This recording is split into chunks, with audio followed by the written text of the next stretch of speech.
Bienvenidos sean ustedes, mis queridos estudiantes, a esta clase de literatura. Vamos a continuar, chicos, con el género narrativo. Específicamente, vamos a analizar un cuento, chicos. La semana pasada vimos la diferencia y semejanzas entre cuento y novela, ¿cierto? Entonces, nos falta abordar entonces los elementos generales de toda narrativa, sea cuento, sea novela. Obviamente eso va a variar de acuerdo a la naturaleza estructural de uno o de otro género. Hoy nos vamos a dedicar entonces a analizar los elementos de género narrativo, pero aplicándolos ya de una vez a un cuento que ustedes ya deben haber visto en un cortometraje, porque es un cortometraje inspirado en un cuento de uno de los más grandes narradores breves de Latinoamérica o de América, como lo fue Horacio Quiroga. El cuento El almohadón de plumas es el que vamos a analizar, ¿no? En base a estos elementos, entonces vamos a aplicar estos chicos, porque ustedes también lo van a hacer ya con otro cuento. Todo género narrativo ficcional, ¿okay? Y también no ficcional, por supuesto, pero ya cambiaremos la noción de personaje a persona, se estructura en estos elementos esenciales: personajes, acción, narrador, tiempo y espacio. Son 5 elementos cruciales, ¿okay?, que están presentes en toda narración, en todo relato. Recuerden que los personajes son los seres que participan en la historia, pueden ser personas, cosas o animales, ¿okay? Pueden ser principales o pueden ser secundarios. Ya saben que los personajes principales están asociados al conflicto central de la historia. Los personajes secundarios complementan la acción de los personajes principales y ya se dividen en varias capas. Hay personajes secundarios que están siempre allí, siempre presentes, aparecen frecuentemente. Hay personajes secundarios que aparecen esporádicamente. Hay personajes secundarios que solamente aparecen una vez, 2 o 3 veces. Y hay personajes secundarios que ni siquiera aparecen físicamente, sino por referencia. Ya hay variaciones, ¿okay? Pero como vamos a abordar el cuento, nos vamos a enfocar sobre todo en los personajes principales, porque el cuento es un relato breve que no da cabida a un desarrollo profundo de los personajes, ¿okay? Sobre todo los personajes secundarios. Las acciones son los sucesos que acontecen en la historia, cada uno de los sucesos, hechos que son narrados en la historia. El narrador es aquel ente ficcional que cuenta la historia, que se puede subdividir en distintos tipos, ¿no?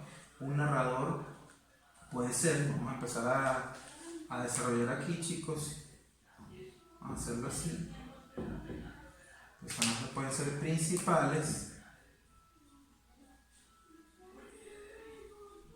y secundarios. La acción, que está estructurada por los acontecimientos de la historia. El narrador, en este caso, aquel ente que cuenta la historia que, de acuerdo a la persona gramatical y al significado que tenga para la historia, el narrador puede ser protagonista, puede ser testigo o puede ser omnisciente. El tiempo de la historia ya se refiere a dos cosas, chicos. Vamos a colocarlo así.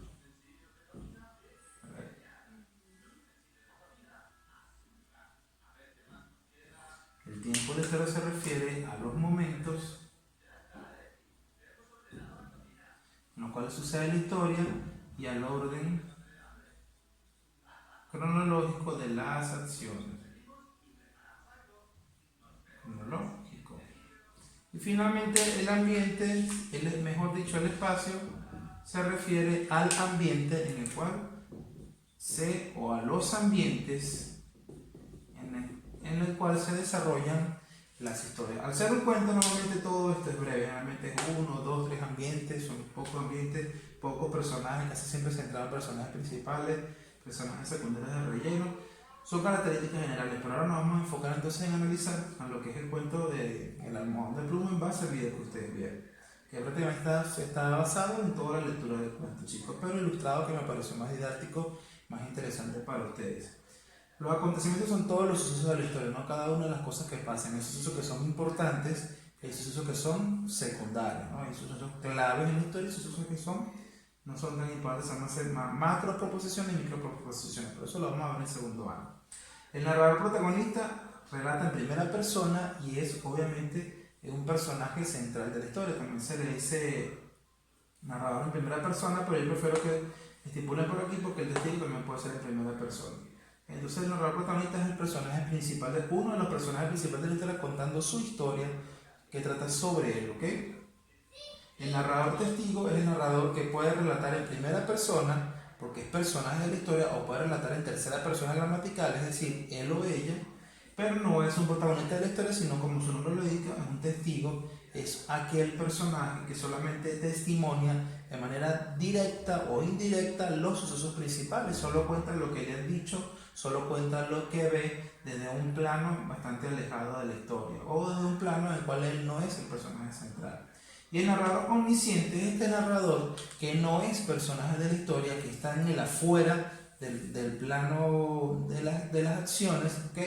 No está allí, pero como su nombre lo indica, omni viene de todo, omnisciente, todo lo conoce, todo lo sabe de esos personajes. Es como el Dios de la historia, porque no lo vemos, no está allí presente, pero sabe todo, él cuenta todo y relata en la tercera persona gramatical, él o ella o eso.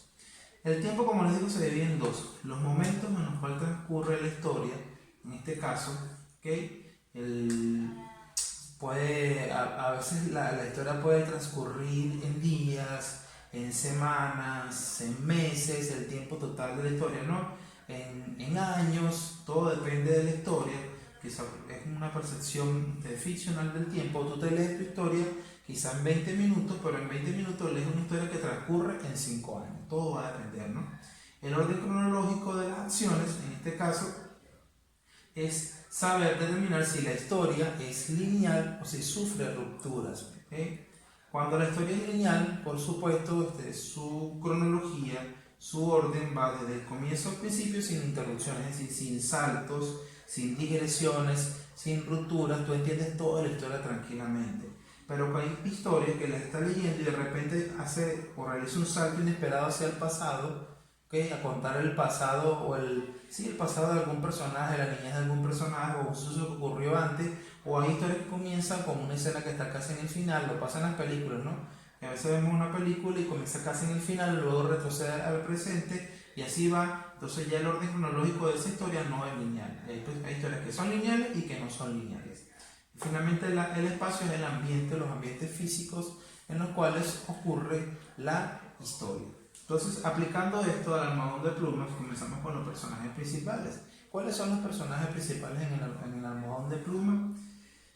Los secundarios, obviamente serían el doctor, la mucama o el ama de llaves, cualquier ente que esté por allí. Pero hay tres personajes principales, chicos. Está Jasón, ¿okay?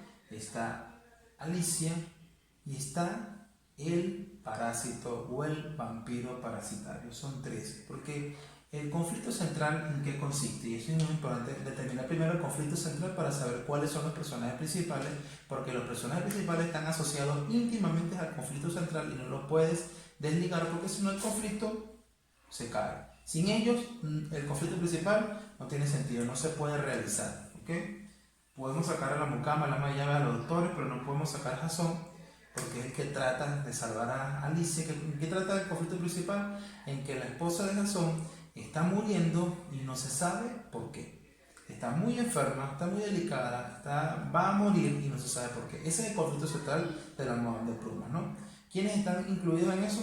Alicia, que es la que está muriendo, Jasón, porque es la esposa y quiere salvarla, y el vampiro, ¿okay? Que se descubre al final, que siempre estuvo allí, y aunque no habló, aunque no dijo nada, su participación es esencial, sin decir nada, ¿okay? Sin aparecer sino solo al final. Es un personaje que si tú sacas ese parásito de allí, de ese personaje, de ese conflicto central, pierde sentido. Si sacamos el parásito, toda la gracia del cuento pierde, ¿no? Entonces, aunque vean que es irónico, ¿no? Como la fascinante de un cuento, un personaje principal normalmente tiene que aparecer frecuentemente en la historia, este solo aparece una sola vez y da cabida a todo, porque siempre estuvo allí el parásito. Pasa que indirectamente no sabíamos, pero siempre estuvo allí, ¿ok? Presente indirectamente.